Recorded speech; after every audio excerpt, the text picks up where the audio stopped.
Hello, once again, welcome to Women's Wellness Series, particularly Body, Mind and Spirit. હવે જુદા જુદા subject પર આપણે દરેક વખતે વાત કરીએ છીએ, જુદા જુદા એક્સપર્ટ્સને ઇન્વાઇટ કરીએ છીએ. પણ આજના જે એક્સપર્ટ છે ને એમની વાતો તમે એપિસોડ ચાલુ કરો અને સાંભળો ને તો અત્યારે જ હું તમને કહી દઉં છું કે તમે તમારા દાદા દાદી નાના નાની મમ્મી પપ્પા જે કોઈ વડીલ ઘરમાં હોય ને એને બાજુમાં બેસાડી અને શરૂ કરજો. તો ઇન્ટ્રોડક્શન હું શું આપું છું એ સાંભળતા પહેલાં એ તમને સરસ મજાનું એમનું ઇન્ટ્રોડક્શન આપી દેશે, કારણ કે એ લોકો જ્યારે નાના હતા અને બાળકો હતા ત્યારથી જ એમને ઓળખતા હશે. જો તમારા ઘરમાં બુક્સ, નાટકો આનું ચલણ હશે અને આની વેલ્યુ હશે તો એ લોકો ચોક્કસ એમને ઓળખતા હશે. એમની બુક્સ પણ વાંચી હશે, એમના નાટકો પણ જોયા હશે અને ક્યારેક તમારા મમ્મી પપ્પાને પણ એ લોકો સાથે લઈને ગયા જ હશે. એવી એક વ્યક્તિને આજે આપણે મળવાના છીએ કે જેનું ઇન્ટ્રોડક્શન હું આપવા બેસીશ ને તો આખો એપિસોડ પૂરો થઈ જશે. એટલે મને લાગે છે કે ઇન્ટ્રોડક્શન આપવા કરતાં એમની સાથેની વાતોમાંથી જ આપણે જાણીએ કે આ વ્યક્તિ કોણ છે. એમનું નામ છે હેમા મહેતા અને એમને મળતા પહેલાં જ હું એમને સેલ્યુટ પણ કરું છું, નમસ્તે પણ કરું છું અને આઈ એમ બ્લેસ્ડ કે આજે એમની સાથે હું ઇન્ટરવ્યૂ નહીં કહું પણ એમની સાથે વાતો કરી અને તમારી જેમ હું પણ બહુ જ બધું શીખવાની છું. કેમ છો હેમાબેન? નમસ્કાર, કેમ છો હીરાબેન? મજામાં? All well, all well. હવે આમ તો મેં હમણાં 5 મિનિટ તમારી સાથે વાતો કરીને જે કંઈ સાંભળ્યું જાણ્યું એને પછી મને એવું લાગ્યું કે મારે અત્યારે કંઈક પૂછીને જાણવું નથી, બધાની સાથે જ હું પણ જાણીશ. એટલું બધું છે. આઈ કેન સે એક જ વર્ડ મારા મનમાં આવ્યો કે આ ઇન્ડસ્ટ્રીના તમે એન્સાઇક્લોપીડિયા કહી શકો હું તમને. અને જેમ ગુજરાતી રંગભૂમિ કે નાટકો, સિરિયલ, નાટકો આ બધાની સાથે તમે જે રીતે જોડાયેલા છો એમાં કદાચ તમે આખો 26 વોલ્યુમનો એન્સાઇક્લોપીડિયા લખી શકો. અને હું જાણું છું ત્યાં સુધી તમે ઘણા બધા પુસ્તકો પણ લખ્યા છે, રાઈટ? સો કયા સબ્જેક્ટ પર તમે બહુ બધા પુસ્તકો લખ્યા છે? સૌ પ્રથમ તો પ્રેક્ષક મિત્રોને હું નમસ્કાર કહું છું અને આજે મને મારા વિશે બોલવાની જે તમે તક આપી છે એ માટે હું ખૂબ ખૂબ તમારો ધન્યવાદ પણ કરું છું. અરે ઇટ ઇઝ અવર પ્લેઝર કે તમે અહીંયા છો. આમાં ઘણી વખત કેવું થાય છે કે અમુક વસ્તુ ગળથૂથીમાંથી મળતી હોય છે. રાઈટ. એટલે હું ખૂબ ભાગ્યશાળી છું કે મારા માતુશ્રી સુશીલાબેન જોશી જૂની રંગભૂમિના કલાકાર. શું વાત! ખાડાની રંગભૂમિના કલાકાર. શું વાત છે! વાહ. અને એ વખતે ઈરાની બાવાની કંપની હતી. હા, નામદેવ લવટે, લાલુ શાહ. તો મારો જન્મ નાસિકમાં થયો છે. ઓકે. મારા ફાધરની ટ્રાન્સફર ત્યાં હતી અને ત્યાર પછી બોમ્બે આવ્યા. બોમ્બે એટલે નંદિનીબેન જોશી, જયંતભાઈ વ્યાસ, આ બધી ખાડાની રંગભૂમિમાં મમ્મીએ કામ કર્યું. પ્રભુલાલ ત્રિવેદી, કાસમભાઈ. અને એ જમાનામાં કે મારી ઉંમર 2.5-3 વર્ષની, પણ એ વખતે બાળ કલાકારની ક્યાંક જરૂર પડે ને, નાનકડું બાબમાં દૂધું, હું સ્ટેજ પર ઘૂસી જતી. અને એ કહેવાય ને કે પેલું ઘોડિયું બંધાતું હતું મારું, એમ કહું તો ચાલે. અને ચીમનભાઈ મારવાડી કહું કે ભોગીલા દર્દ કહું, આ બધાએ મને ઝૂલો નાખ્યો છે. એ બધાનો છાયો મારા પર પડ્યો છે. વાહ, સરસ મજાની ગળથૂથી છે. ગળથૂથી મળી છે. અને સાથે સાથે મારા ફાધરના ઘરમાં આ બધા કામકાજની છૂટ. એ જમાનામાં સ્ત્રીઓ માટે રંગભૂમિ પર કામ કરવું ખૂબ અઘરું હતું. બહુ જ ઓછી સ્ત્રીઓને સ્ટેજ અને ફિલ્મોની વાત તો બાજુમાં જ રહી, પણ સ્ટેજ પર કામ કરે ને તો એક અછૂત જેવું ગણાતું. ત્યારે ફક્ત રામલીલા ચાલતી હતી, તમને ખ્યાલ હોય ને, એમાં પણ જેન્ટ્સ લેડીઝનું પાત્ર ભજવતા. અમારા વખતે મારા બધા કરતા હતા ને ત્યારે પણ આજુબાજુ કે નાટકવાળા છે. આવું હું નાની હતી તો પણ મેં સાંભળ્યું કે તો નાટકવાળાની છોકરી છે. અને ક્યાંક એક હિણપત લાગતી હતી અમારા વખતમાં. સાચી વાત. સારું, આપણને આવું કહે છે તો ક્યાંક હું રડી પણ લઉં કે મારા મમ્મી આટલા સારા કલાકાર છે, આટલા બધા લોકોને અમે મળીએ છીએ, તો મારા મમ્મી માટે કેમ આવું બોલે છે. અને એ જમાનામાં થિયેટર નહોતા, જાતે જ ગાતા હતા. એક જ માઇક પર 1000નું ખુલ્લામાં ઓડિયન્સ હોય. ત્યારે હવે નાટ્યગૃહો નહોતા.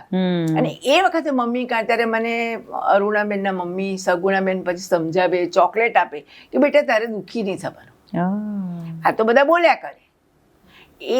એ જે મને થોડુંક સામાજિક દ્રષ્ટિએ ત્યાં ક્યાંક એટલી નાની હોવા છતાં પણ મને એમ થયું કે નાટકની લાઈન બહુ સારી નહીં. ઇન્ટરપ્ટ કરું છું, પણ real woman empowerment, self real women empowerment આને જ કહેવાય. એટલે ફાધર એમ કહેતા હતા કે તારે બધાની બહુ માથાકૂટી કરવાની, આપણે કરીએ છીએ, તારા મમ્મી કરે છે, મને ગમે છે, તું કેમ બધાથી બીવે છે? પણ ક્યાંક ને ક્યાંક કોઈક સામાજિક પ્રસંગમાં ગાયો, સરસ તૈયાર થયા કે તું નાટકવાળાની છોકરી છે, બહુ સરસ તૈયાર થાય છે, તો જોવા કેમ જાવ છો? છતાં કારણ કે એમનો આનંદ ને એમનો આનંદ અને સામેનાનું એપ્રિસિએશન નહીં. ટીકા કરવાની વખત આવા પ્રેસ નહીં, આવી ક્વોલિટી હતી કોઈ મીડિયા નહીં. એટલે પેપરમાં પણ એવું કંઈક છપાય, જો ભૂલથી પણ હાથ પકડીને ગીત ગાયું હોય જો બીજે યાર આની સાથે કુછ છે, એ જ અમારે આવતું હતું. મને એકવાર ખ્યાલ છે કે કંઈક 7 વર્ષની હું થઈ, મારા ફાધરની અમદાવાદમાં બદલી થઈ. અમદાવાદમાં બદલી થઈ એટલે પછી નરેન્દ્રભાઈ મહેતા, શુભમતીના પપ્પા, અને પ્રવીણાબેન મારા ફાધર કોર્પોરેશનમાં સાથે કામ કર્યા. ત્યારે મને એવું કહેવામાં આવ્યું કે હેમા તારો અવાજ બહુ સરસ છે અને આ બધું તું નાનું નાનું કામ કરે છે, પણ આકાશવાણી ઉપર તું ઓડિશન. અને નરેન્દ્રભાઈ મહેતા મને આકાશવાણી ઉપર લઈ ગયા. એક જ નરોત્તમભાઈ શાહ, સુરભીબેન શાહ, એ લોકો રંગ રંગ વાદળિયા કરતા. અને એ 7 વર્ષની ઉંમરથી મેં રંગ રંગ વાદળિયામાં ભાગ લીધો. અને એ વખતે કેવું હતું હિનાબેન કે મને એવું સ્ક્રિપ્ટો લખવાનું પણ ગમે, ક્યાંક સુધારો હોય ને તો મને આપે, બહુ નાની પણ નાની નાની વાર્તા હોય ને તો મને એ લોકો સંભળાવે, હું પણ એ વાર્તાઓ યાદ રાખી. બિંદેશભાઈ સવાલ જવાબ પૂછે કે તમે આ બોલો ને, આપણે કાલે શું વાત કરી, ચક્કીની વાર્તા કીધી તેમાં તે શું બોધપાઠ લીધો.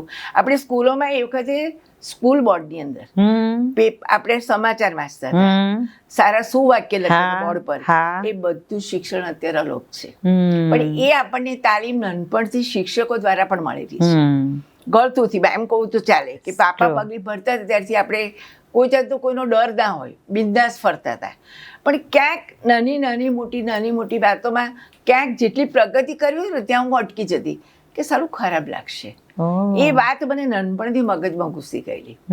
પણ ધીમે પછી ખરસાણી કાકા છે, આ બધા મને મળતા હતા, મને સમજ બેટા એવું કંઈ ખરાબ નથી, બધા બોલ્યા કરે. એટલે હું રડું, કોઈ કહે ને તો મને રડું આવી જાય તરત. પછી નરોત્તમ મામા એ ટાઈપના નાટકો લખતા હતા રંગરંગ વાદળિયામાં. ત્યાં પાછા આવા બધા સવાલો જે મારી જોડે થયા ને એ પાછું રંગરંગ વાદળિયામાં પણ લે. એટલે એમાંથી મને જવાબ મળતો. એમાં શાણાભાઈ શકરાભાઈ, પુરુષોત્તમભાઈ ચોખડિયા, ચંદુભાઈ ચોખડિયા, દામિનીબેન મહેતા, આ બધા મિત્રો. એટલે બેટા એવું નહીં, બીવાનું નહીં, અમે બધા કામ કરીએ જ છે ને. પ્રાણસુખ કાકા, પ્રાણસુખ કાકા તો એમનું નાટક કર્યું એમણે દર્પણમાં, અમ્મા ને આરામ રાજ્ય. બહુ સારી કલાકાર છે, એને લઈ જઈએ. અને પ્રાણસુખ કાકા સાથે મેં કોમર્શિયલ નાટકમાં કામ કર્યું, પ્રથમ નાટક અમ્મા ને આરામ રાજ્ય. અને મૃણાલી સારાભાઈ, કૈલાસભાઈ પંડ્યા એમણે ડિરેક્ટ કરેલું.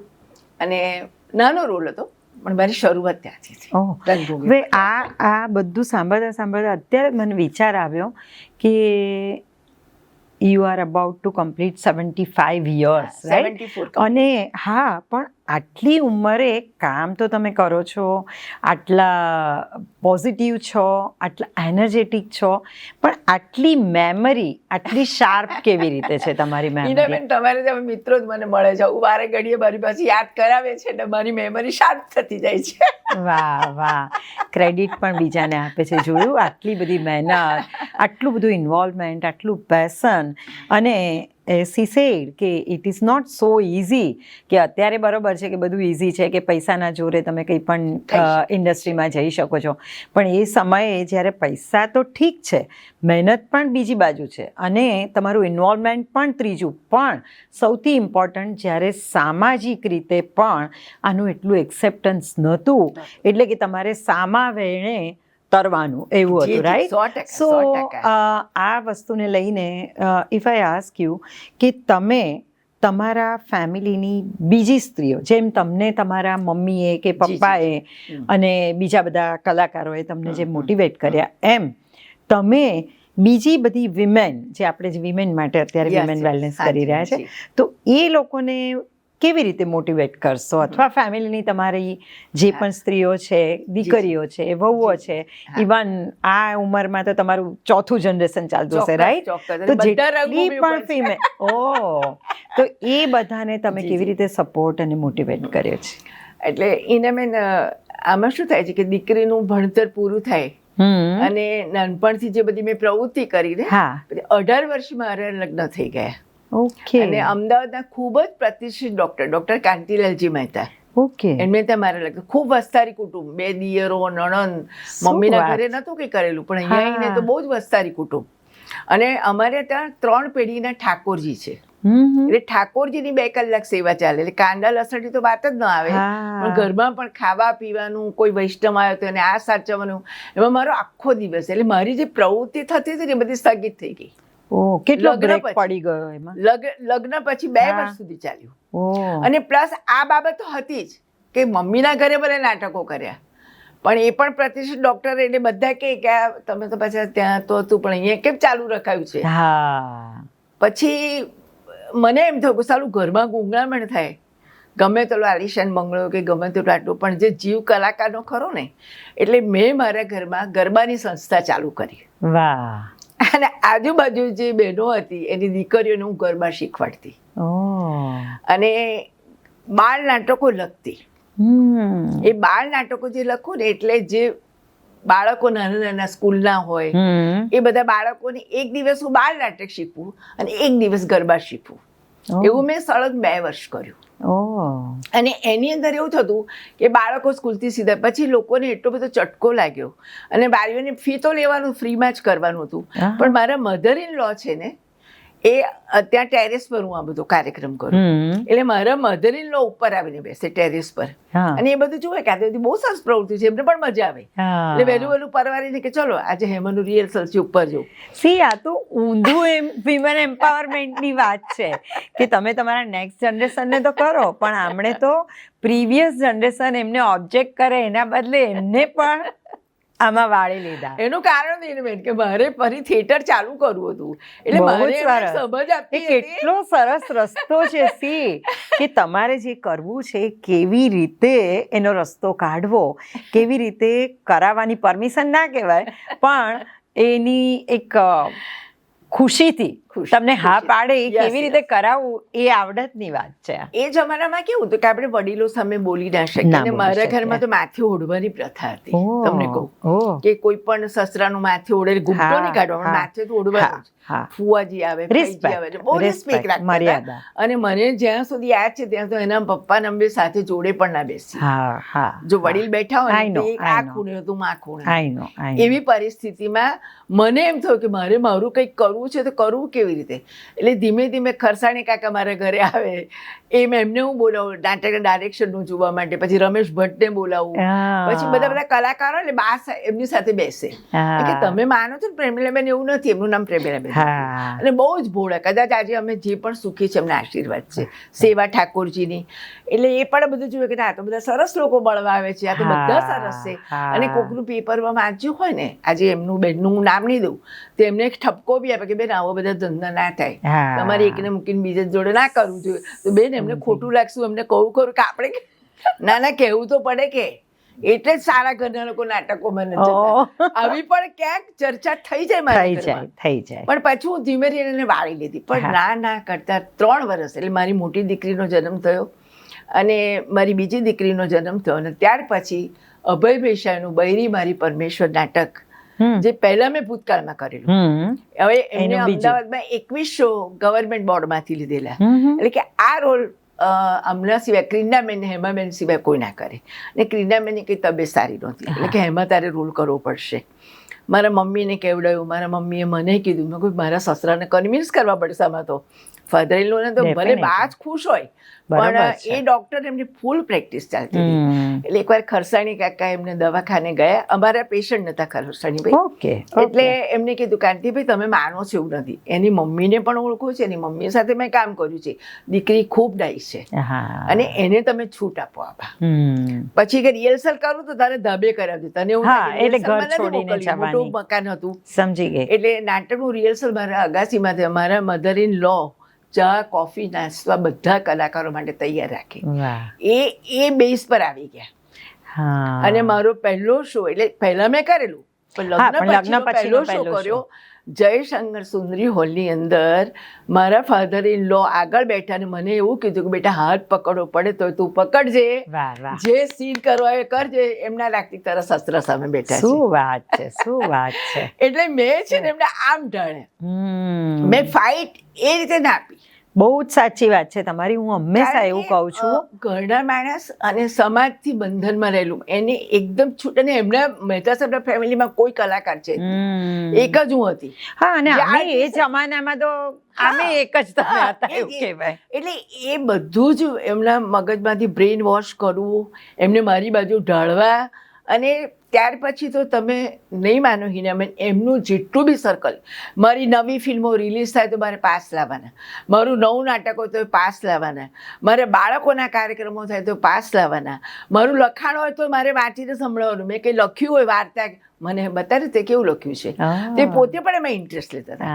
એટલે એટલા બધા મેં મારી બાજુ મને વાળી દીધા ને, તો હું કંઈ ના કરું તો કેમ હમણાંનું તારો કંઈ પ્રોગ્રામ નથી એવું મને સામેથી પૂછે. એટલે કદાચ એ મારું સદભાગ્ય. ના, સદભાગ્ય પણ ખરું એમાં બેન. અને બીજું કે તમે જે કંઈ પ્રવૃત્તિ કરો છો ને એમાં ઓનેસ્ટી, ટ્રાન્સપરન્સી અને ઇન્ટિગ્રિટી એ તમે પ્રૂવ કરી. એટલે સામેની વ્યક્તિને એ તમારી એક્ટિવિટીથી એક પ્રાઉડ ફીલ થયું અને એક ઇન્સિક્યોરિટી જે હતી એ જતી રહી.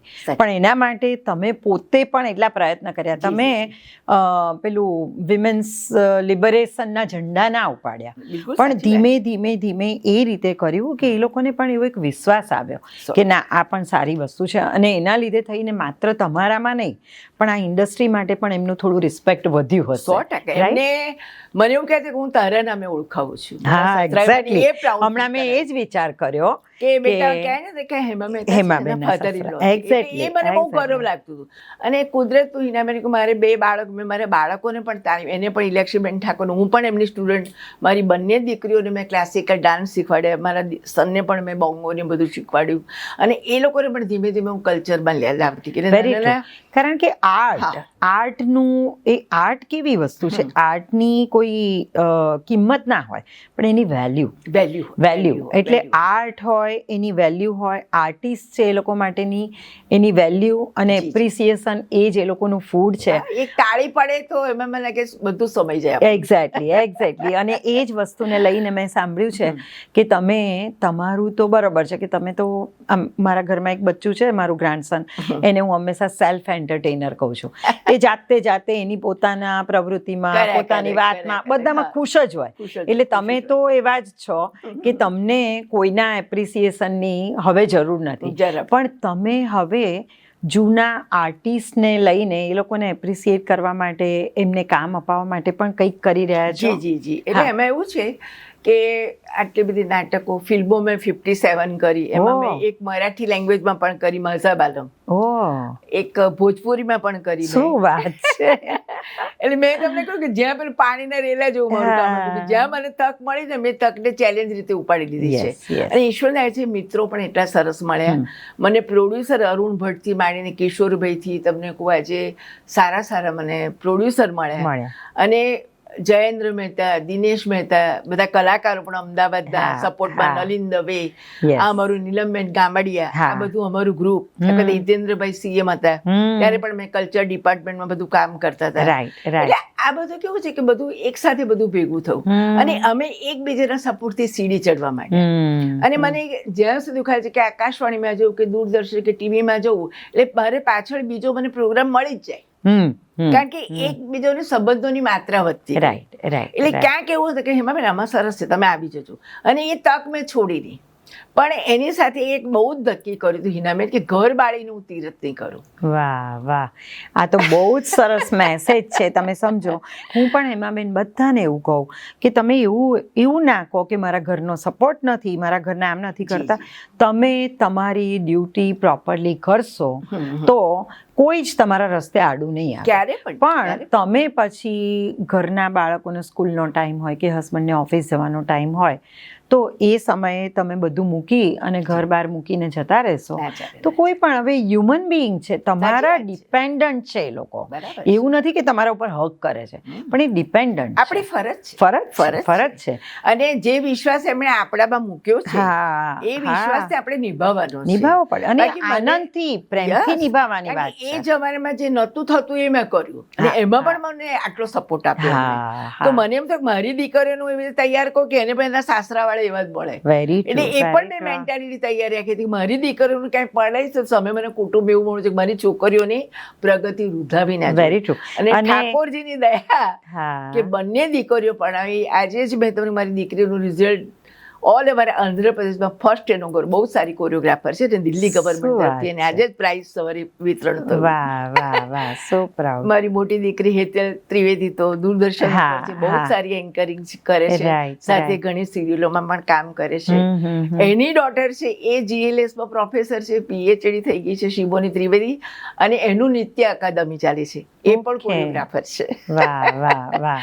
એટલે મારી ચોથી પેઢી આજે રંગભૂમિ પર બે રમતી. હા, એટલે તમારા વટ વૃક્ષ નીચે બધા સીડ્સ જે છે, હું આજે સવારે જ વિચારતી હતી કે દાખલા તરીકે મગના દાણા 10 હોય તો એ 10 સીડ્સ તો ટ્રી થવા માટે કે પ્લાન્ટ થવા માટે જ સર્જાયેલા છે, પણ એ સીડ્સની પાછળ એનું ઓનર અથવા એનું એલ્ડર કે એના માતા પિતા જે કંઈ આપણે કહીએ એ કેટલી મહેનત કરે છે, એને કેવી રીતે ગ્રો કરે છે, એના ઉપર કયા મગના દાણામાંથી કેવું વૃક્ષ થશે અથવા તો પ્લાન્ટ થશે ઇમ્પોર્ટન્ટ છે. સો તમે તો તમારા આખા ફેમિલીનું, એટલે હું એવું ઈચ્છું કે બધા ઘરમાં એક દાદી નાની આવી હોવી જ જોઈએ. અને દાદાનો સપોર્ટ બી જરૂરી છે. તમે કહો આજે મહેતા સાહેબનો મને જો સપોર્ટ, કારણ કે શૂટિંગમાં તો 6 મહિના મારે બહારગામ રહેવું પડે. મારા બાળકોને ડાન્સિંગ ક્લાસમાં લેવા જવું, મૂકવા જવું, એ બેંકમાં હતા, સ્ટેટ બેંક ઓફ ઇન્ડિયામાં. તો જો આવે એટલે 4 વાગે એમને ખબર હોય કે મારી દીકરીને મૂકવા જવાનું છે, ઓફિસથી વહેલા આવતા હતા. મારા મધરીનો તો ચા નાસ્તો કરી રાખે, પણ બાકીનું જે છે લેવાનું મૂકવાનું જે પણ બાળકોની જરૂરિયાત છે એ મહેતા સાહેબના સપોર્ટથી. પણ બહુ સાચી વાત છે અને આઈ રિસ્પેક્ટ ઇટ. પણ સ્ટીલ તમને અત્યારે જે રીતે વાત કરું છું, જાણી છું, સમજી છું, એ પ્રમાણે તમે કદાચ ક્વોન્ટિટી ટાઈમ ના આપો પણ જે પણ ટાઈમ આપતા હશો એ ક્વોલિટી ટાઈમ આપતા હશો તો જ સામેની વ્યક્તિને, એ ફેમિલીના હસબન્ડ હોય કે ઇનલોઝ હોય કે બાળકો હોય, એક્ઝેક્ટલી, અને એ બાળકોને કે બધાને સંતોષપૂર્વક કે ભલે મમ્મીએ કે દાદીએ કદાચ 20 કલાક નોન વર્કિંગ મધર હોય આપતી હોય અને વર્કિંગ છે ને 2 કલાક આપ્યા, પણ એ ક્વોલિટી ટાઈમમાં એટલું બધું તમે આપી દેતા હશો કે અને મેનેજ કરીને જો હંમેશા મહેતા સાહેબને બહુ ઇમ્પોર્ટન્ટ. મારે ત્યાં બે બાઈ હતા, કેસરબેન, છોકરાઓ સ્કૂલમાંથી આવે તો એ પણ બહુ ઇમ્પોર્ટન્ટ છે. એટલે મહેતા સાહેબ કરે ખરા, મૂકી આવે, લઈ આવે, પણ અમુક મર્યાદા. પણ દીકરીઓને પણ મેં ટ્રેન કરી કે બેટે જાતે ચા દૂધ ગરમ કરતા શીખો, તમે જાતે ડબ્બામાંથી નાસ્તો લેતા શીખો, ભલે બાઈ છે પણ તમારા માટે સેલ્ફ મેનેજ કરો. આજે તમે મારા ઘેર છો, કાલે તમે પિકનિક પર જાઓ, તમે 4 દિવસ બહારગામ જાઓ તો ત્યાં તમને તમારા મમ્મી હાથમાં પીરસવા નહીં આવે. એટલે એ ટ્રેન પણ મેં મારા છોકરાઓને કર્યા. રાઈટ. એટલે આજે મને ખબર છે કે મારા છોકરા 3 ક્યાંય જશે તો ટકોરો મારીને પાછા આવશે. વાહ વાહ. મને પૂછશે નહીં કે મમ્મી આ મુશ્કેલી છે, હું કેવી રીતે બહાર નીકળું. બહુ સાચી. એ જાતે જ મેનેજ કરશે. હા, ક્યાંક હું પૂછું છું કે બેટા તકલીફ હોય ને તો જરાક મને કહેજો, પણ એવો હજુ સુધી મને અવસર નથી મળ્યો, કારણ કે કૂટે જ લે છે. હા, અને એ લોકોને સમજ પડી ગઈ છે કે ભાઈ life is all about the management. તમે જો મેનેજમેન્ટ, આમાં મારી દીકરી નાની હતી ને ત્યારથી એવું કે મમ્મી તારામાં મારામાં એક ડિફરન્સ છે, તો હું કહું છું તો કે તને કામ કરતા આવડે છે મને કરાવતા આવડે છે, એટલે હું અટકીશ નહીં, એટલો તું વિશ્વાસ રાખજે. હું હંમેશા કહું કે બેટા તું આ શીખ. ના, મને ખબર છે કે આ કામ કેવી રીતે થાય એ મને ખબર છે, એટલે હું કરાવી લઈશ. હું મારામાં મેનેજમેન્ટ સ્કિલ છે અને તારામાં ડુઅરની સ્કિલ છે, તું તારી રીતે કરું.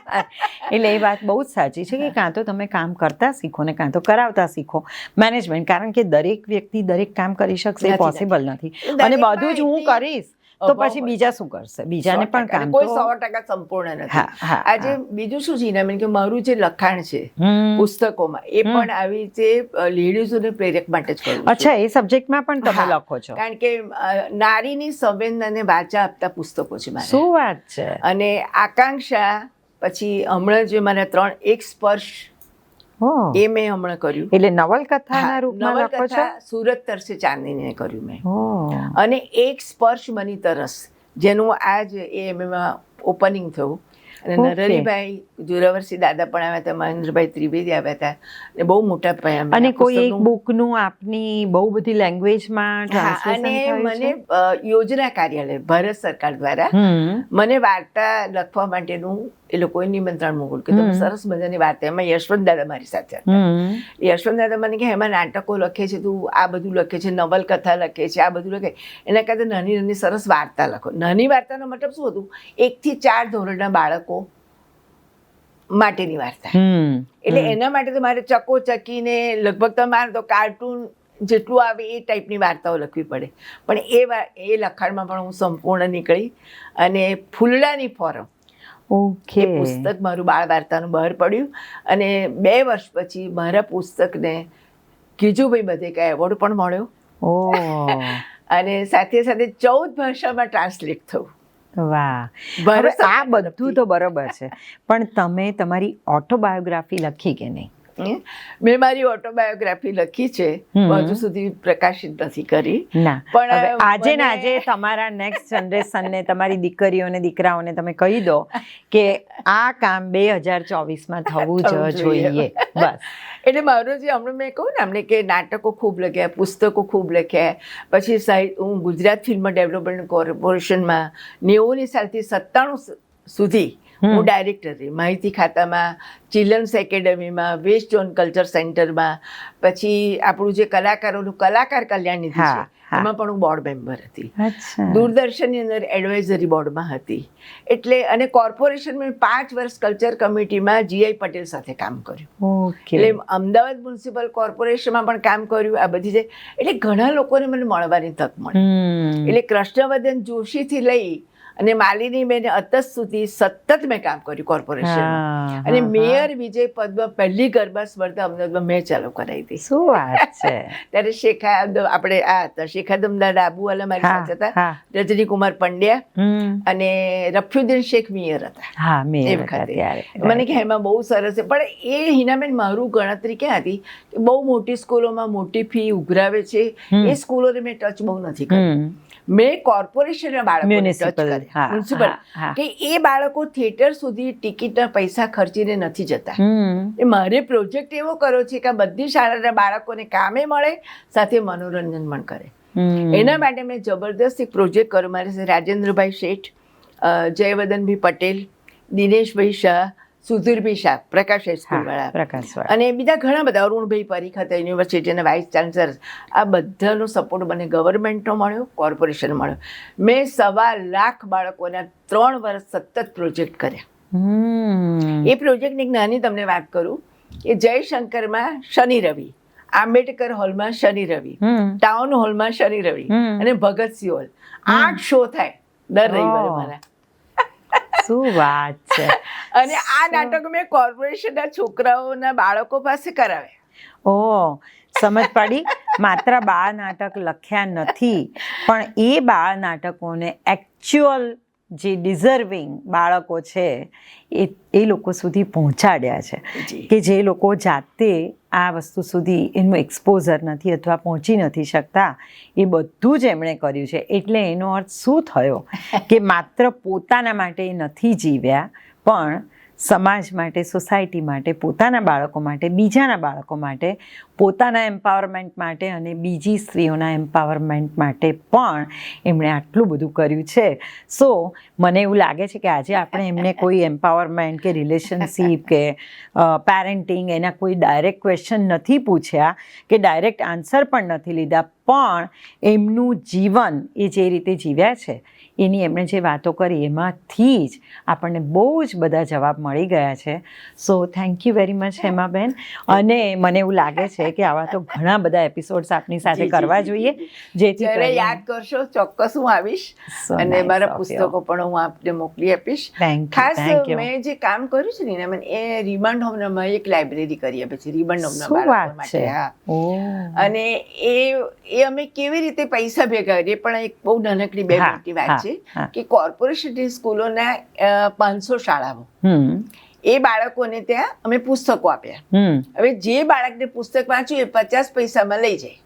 એ દરેક વર્ગમાં એ પુસ્તક ફરે એટલે 34 બાળકો એ વાંચે. 50 પૈસા આપે અને પુસ્તક લઈ જાય, બીજે દિવસે પાછું લાવે.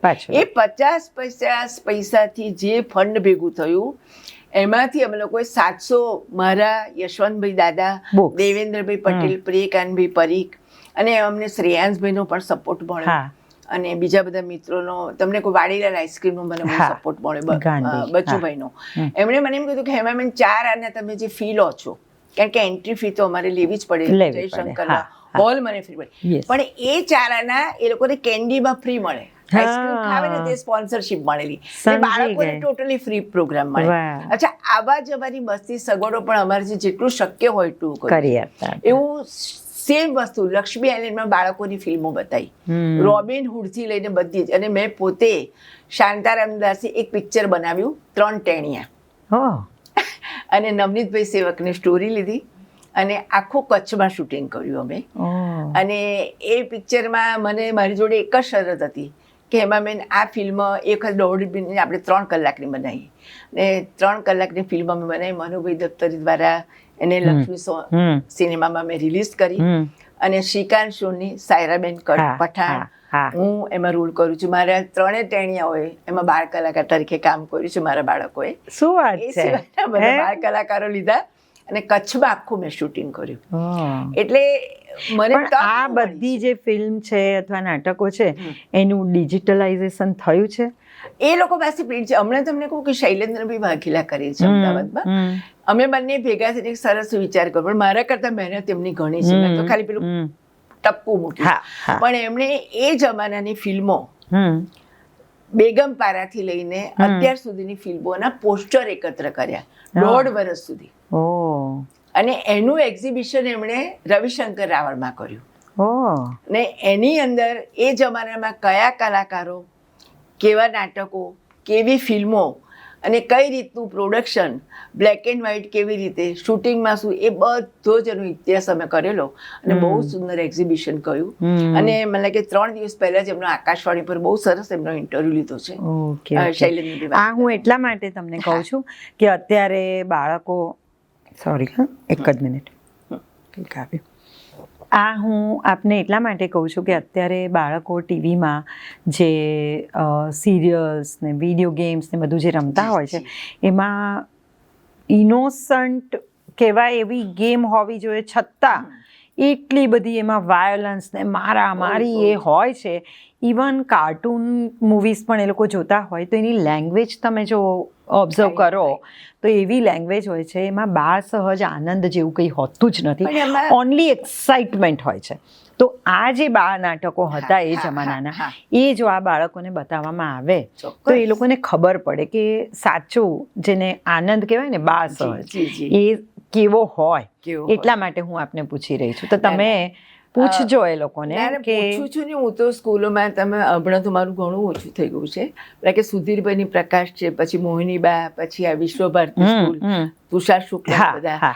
તો અમે લોકો શું કરીએ છીએ કે અમુક સેમિનાર કરીએ, વર્કશોપ કરીએ, ત્યાં અમુક જે ઇન્ટરેસ્ટેડ બાળકોને અમે બોલાવીએ અને એમની વાત અમે જાણીએ કે એ ક્યાં અટક્યા છે, શું વાત અને છે, એ વસ્તુનો અમે એમને ખુલાસો કરીએ અને એમાંથી એ લોકો એ વર્કશોપમાં ઘણું શીખીને જાય અમારી પાસે.